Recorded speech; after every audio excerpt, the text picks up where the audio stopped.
Hi and welcome back. Welcome back to a new video. Today we will be talking about the first 18 chapters of Gifted and Talented by Olivie Blake.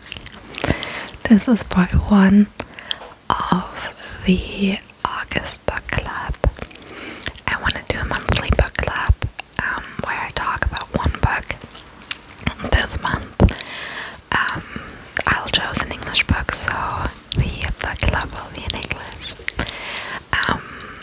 And I will always give you the option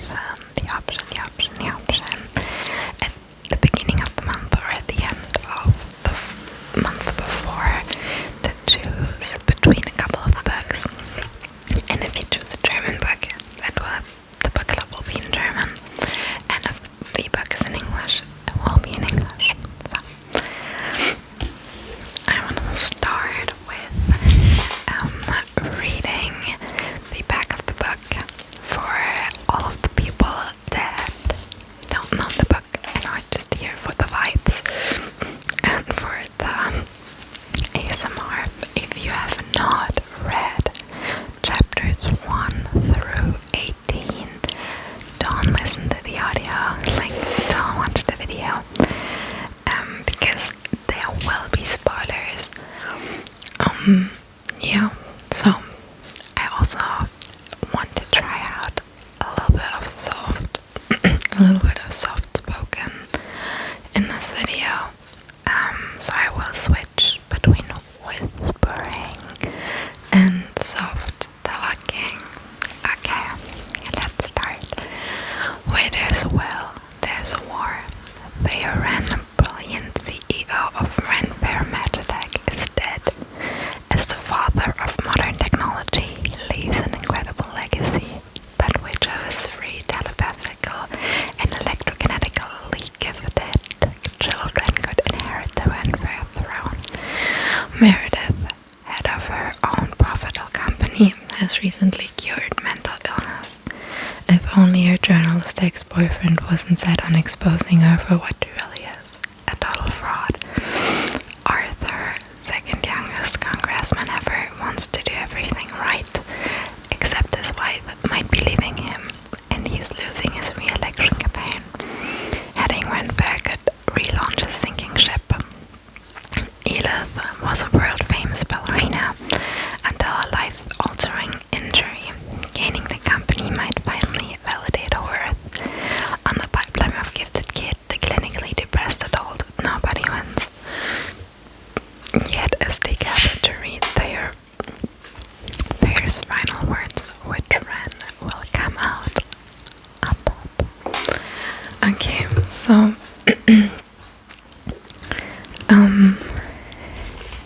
I want to start by saying I really enjoy the book. I don't really get the magic part of it. I'm still a little bit confused, what magical power which of the sibling has and what it really means and all of that. But the vibes are really good. You always have current time, chapters from the current time, and then you have back story chapters where you just learn a little bit more about the siblings. And I'm just gonna pick up my copy. This time I really annotated the book, at least a little bit. I know you can see it, but you can listen to the posted tabs.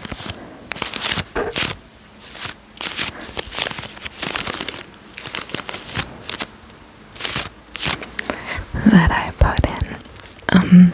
I put a color for every sibling in, and then I have one color for quotes that I like, and you also have a fourth person, a godlike person that has some chapters, and this is also one color, so I have 4 colors. And we're just gonna go through each chapter 1 through 18, and I'll just tell you what I liked or what I didn't like. feel like I want to start with the first sentence. Just need to read the first sentence. Okay, the first sentence isn't really that good. Sometimes in books you have like a really, really good first sentence. But okay. Chapters 1 through 6. This is what ChatGPT says. These opening chapters introduce the 3 Wren siblings. Meredith is the oldest, Arthur the middle, and Elith the youngest. On the morning of their father, Theoren's sudden death, each sibling is navigating personal turmoil. Okay, so yeah, you have the 3 siblings. Right now, Elith is my favorite. She's the youngest. She's a cutie. She's a little bit naive, and I like her. I really, really like her. I think I just connect more to her. I don't know. And then my second favorite is Meredith. She's just a baddie. She's not a very likable character because she's a bad bitch. YouTube, don't get me blocked, but she's a baddie, and I really like that. Like, she's not the most likable person, but I still like her. And then you have Arthur, and it's not that I don't like Arthur, it's just that I don't love Arthur. He's just a little bit too unsure, and he's a very insecure person. So I don't know. He's not. In the beginning, I think Arthur was my favorite, but then Elith took over.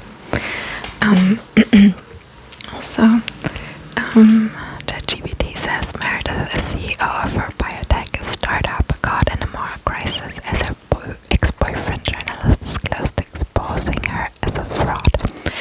Yeah, so that is Meredith's story. So her father has this big medtech company, and she has a different company, and she developed an app that is supposed to make you happy when you use it. I feel like you also have like a device, like a smartwatch, something that connects to your body, and when you use the app, excuse me. So when you use the app, or you go to like a store that is also provided by that startup company, serotonin is, just in your body, and you just get a rush of serotonin and like happy hormones, and that's what's supposed to make you happy. Yeah, so that is basically Meredith, and Meredith started this company by manipulating the test results. So she tried the app, and the app went through multiple stages of testing, and she manipulated the people to a certain amount by her powers, because I think her magic power is that she can influence people's feelings, and I feel like that's how she manipulated the testing results. Yeah, and her ex-boyfriend Jamie, he's a journalist, and he wants to expose that, so that the app is not capitalized anymore, and people realize that that's not really what makes them happy. Yeah, so Meredith right now has a new boyfriend, but she's still in love with Jamie, and there's also Lou. I think that's her ex-best friend.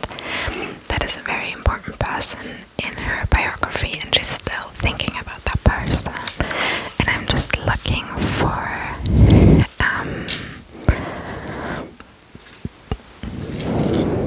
like going through her chapters, seeing what I've like wrote for notes, so that I can like comment on it.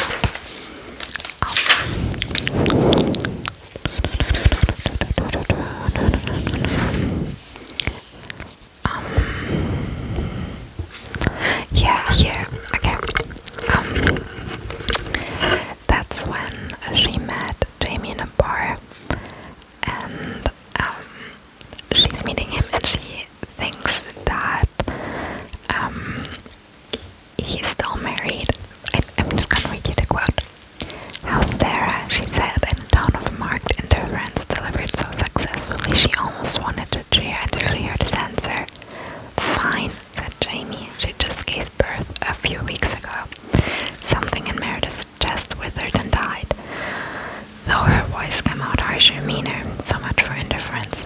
That's how you announce that you have a baby. She gave birth. No mention of your child. Nor, I don't know, your utter effing joy. God, domesticity clearly suits you. Meredith snarled. Jamie looked at her for a long, long time. Then he gave the tiniest shake of his head. As far as I know, it suits Sarah and her husband just fine. You, Meredith blinked, and her effing sty distracted her for a second. She blinked several times, trying to clear her vision. You didn't marry Sarah. She managed, but even under these circumstances, obviously lame as hell. And I wrote, oh well. So you can see that she's clearly like still enough with Jamie, and you know, and at the end of the scene, there's like someone called her, oh yeah, her actual boyfriend called her, and it's like, your father's assistant just called me. Apparently she's struggling to reach you. I'm busy, said Meredith. Whatever it is, it can wait until it's your father, said Cass. He's dead, so it cannot wait. And that was in the moment where Jamie told her that he's gonna expose her, and she was already trying to figure out how to save her company, how to save herself from, I don't know, going to prison, I guess. Yeah, so that's, she's always, how I would describe her, not just a Betty, but she's a person that thinks she's better than everybody else, and she's above everybody else, and I mean, she also worked hard for what she's created,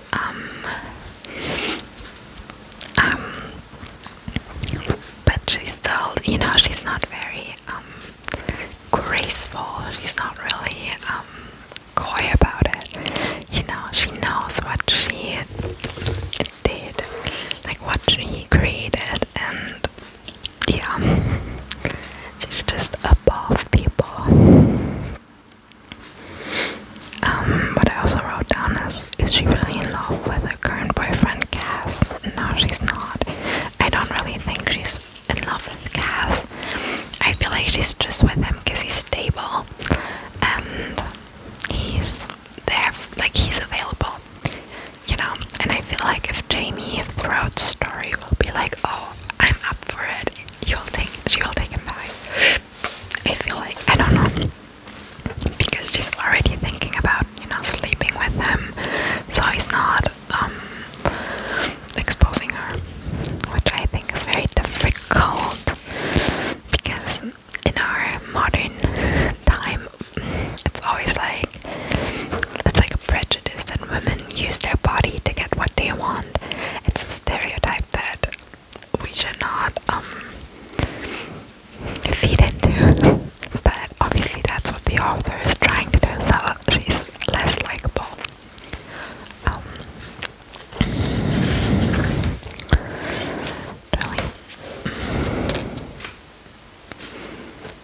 Really, yeah, what I also wrote down,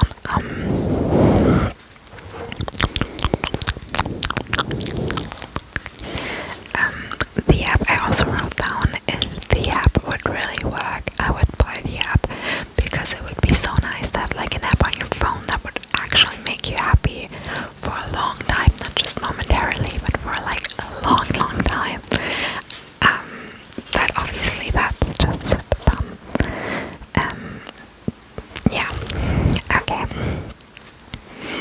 I feel like that's all I have to say to Meredith. She's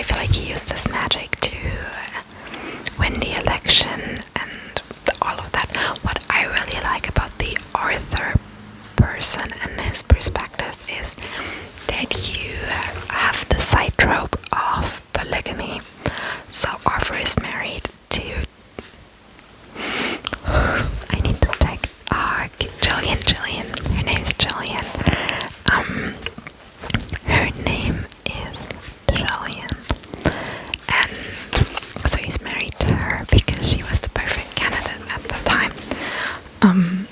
She was the perfect candidate because she's stable, she is mundane, she is, she's a perfect wife for a congressman. She's doing her thesis, her master or PhD thesis at the moment. And she just looks good on the pictures, But he also has a throuple with Philippa and Eves. And Philippa is like a royal person, and Eves is like a guy, so he's a throuple with them, but he's still legally married to Jillian. I really enjoyed that. I don't know why.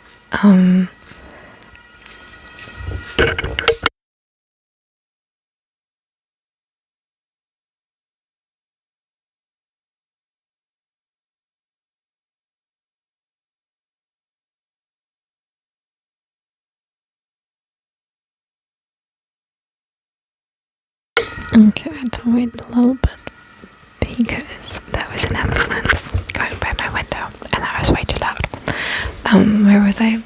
So yeah, he's married to Jillian, but he's having this throuple with the other person, and I feel like Jillian is asexual and aromantic, because you also get like one chapter from her perspective, or like two, and she doesn't really want to have, do the deed with Arthur, and she does not really care if he's together with someone else.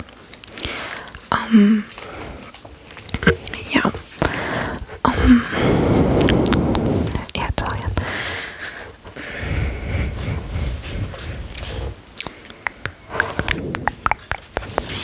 I just look for quotes for Arthur.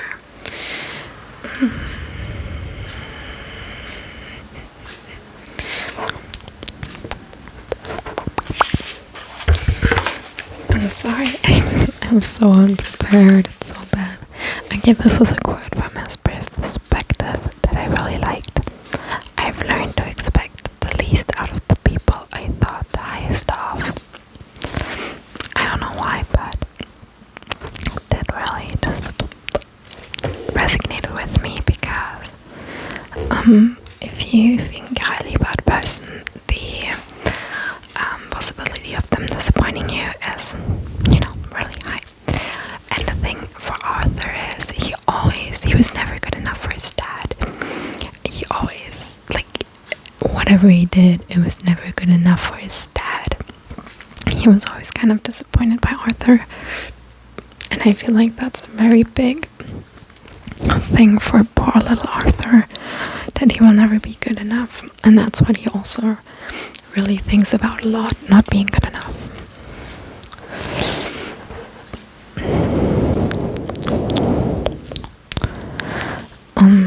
Then I just, on the same page, I have a quote about the magic system.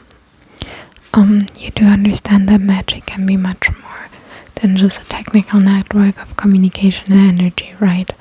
So that's, I don't really grasp the concept of the magic quite yet. So, I don't know. So let's just keep talking about the kids and the story itself. I'm just looking if I have something else for Arthur. Oh, and Philippa's pregnant. So, Ives and Arthur could, one of them could be the biological dad, but I feel like the three will raise the kid, together, and Arthur is always thinking about a little girl named Riot. I don't really know, I never googled the name and what it means, because I'm German and I don't care. It's not a German name, it's I don't really, but the name Riot and having a little girl is a lot on Arthur's mind, and I also think that's a cute little trope that they're having a kid.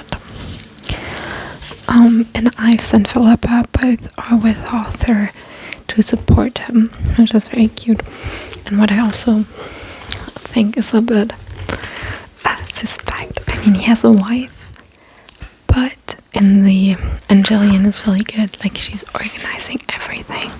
She's calling the lawyers for like the will, so that they will read the will out loud, and she's organizing food and things like that. That's what Jillian's job is. But Ives and Philippa, they are there for Arthur emotionally, because the three of them have love. Jillian and Arthur have formality. So that's also. And when I read the back with the his wife might be leaving him, I thought, oh no, like what happened? But I don't think it's that bad. I mean, it looks bad when the congressman was left by his wife, but I don't think Arthur's heart is gonna be broken. Not gonna lie, it's not. Yeah, okay. We're just gonna quickly talk about Elith, and then I wanna like read you a quote what their dad thought about them, at least about Meredith and Arthur. So Elith is my favorite. We're just gonna read the little ChatGPT thing about Elith.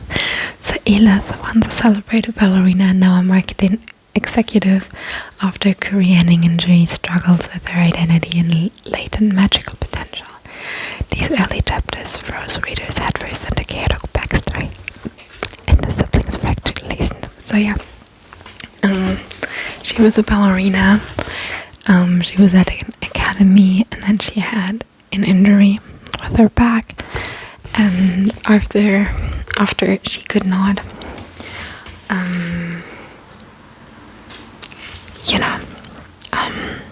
after she could not dance anymore, she started to work for her dad's company at marketing, I think. And I feel like she's such a cute little girl. Like, Elith's biggest struggle is that Meredith and Arthur seem very close, and she's not so close with her siblings. Arthur and Meredith both come after their mom and have similar personality traits with their mom as their mom, but Elith is more like Thayer, and that's why Meredith and Arthur envy her. Like, she is Thayer's favorite. And that's what Meredith and Arthur don't like, because they feel like she's going to get the firm, the company. She's going to wait, what's the word?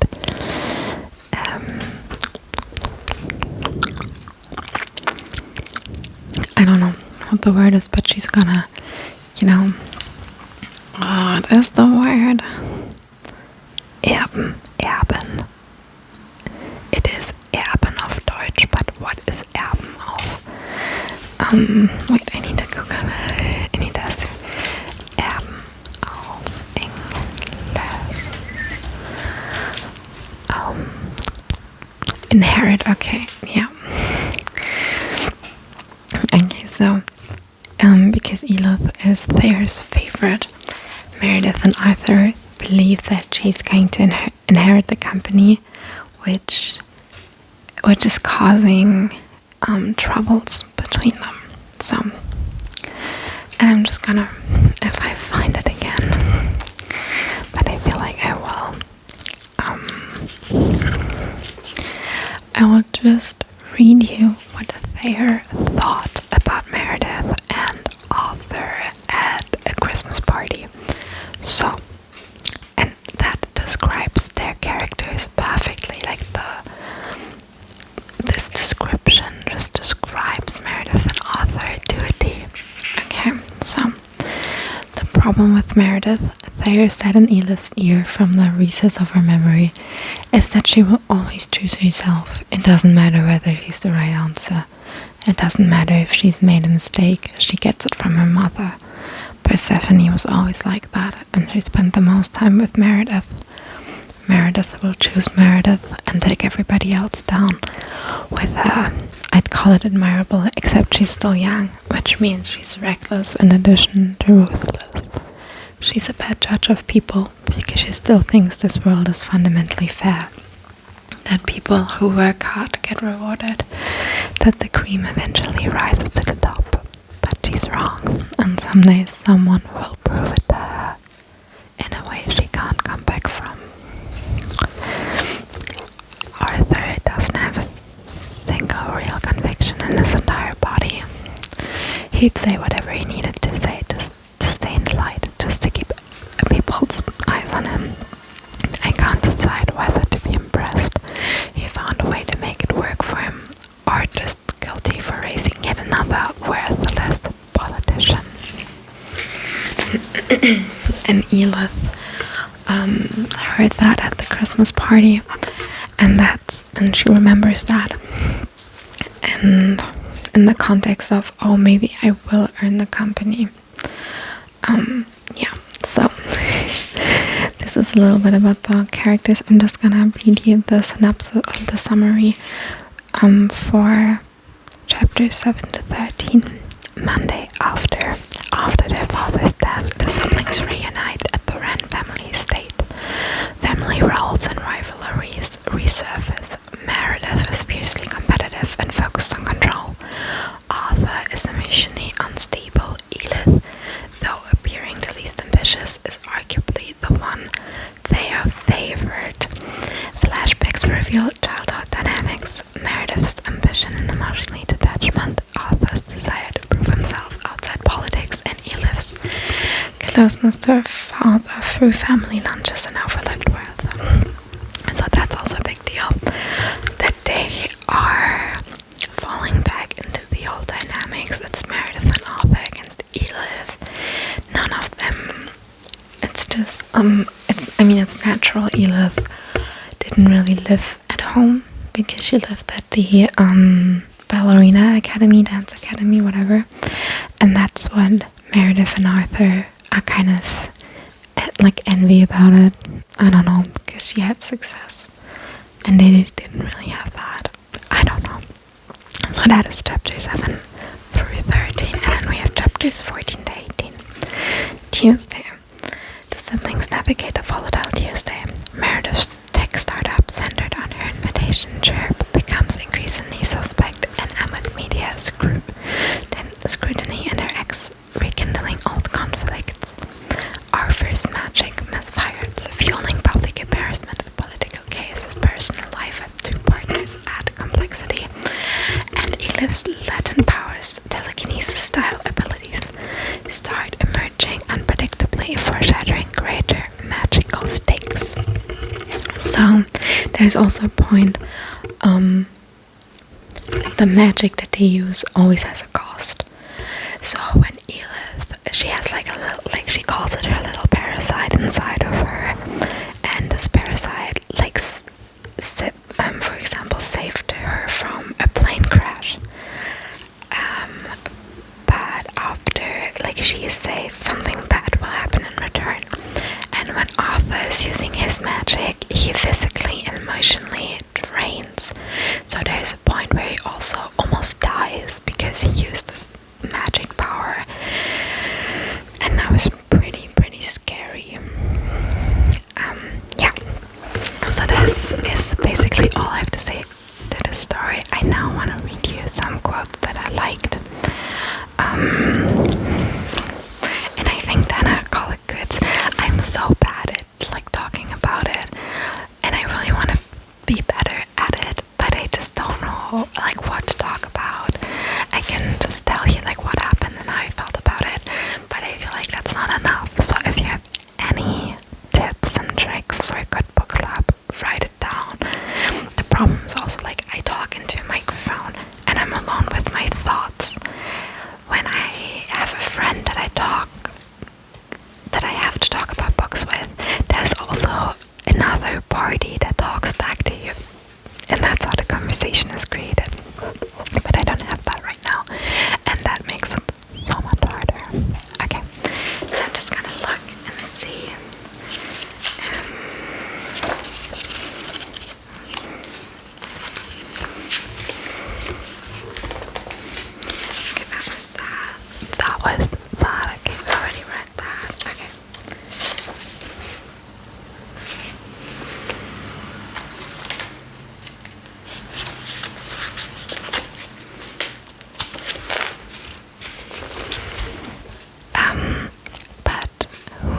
listeners to one's children can bear little resemblance to who they really are.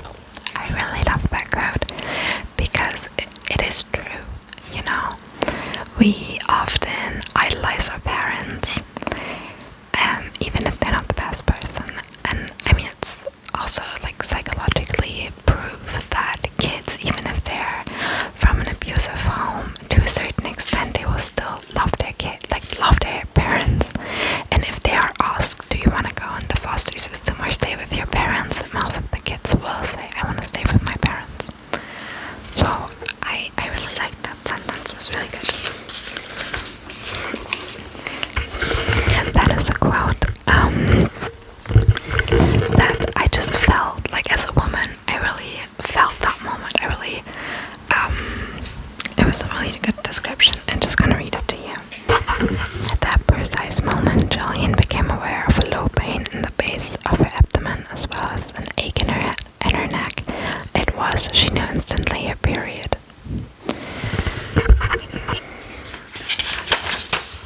Okay, yeah. She operated with an extreme sensitivity to her own subtle shifts, like a meteorologist for the very, very niche. It wouldn't be an especially emotional one, or she would have noticed it already. And her skin was not worse than usually, which meant it was either going to be a bloated one or a painful one, physically then, thank God. The worst of it was when Julian's moods were subject to the shifts of her internal clockwork, leaving her to wonder for a few weeks whether everything in her life was falling apart, or if perhaps she just needed iron. And I thought that was such a good description of a woman's cycle and a period, because I feel that I can always feel if, like, on the first day on the first cramp that I have, if it's going to be a painful period or if it's not. Like the week before a period, I can kind of tell, is it going to be an emotional one? Because if the week before my period I'm crying, I'm moody, I'm mad, you know, that's like that's how my whole period is gonna go. But if I'm chill, if I'm relaxed, then it's just probably gonna be like a physical problem. And I like the months where it's only a physical problem so much more than when it's an emotional problem. Because for a physical pain, you can just, you know, make yourself a heating pad, get some ibuprofen, drink a lot, sleep a lot, you know. But if you are a crying wreck, nothing helps.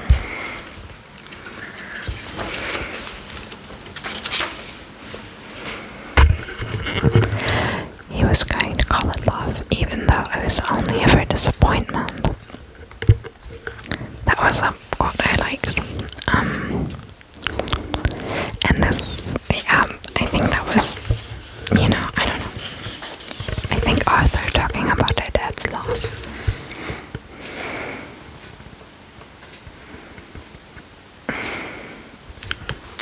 Okay.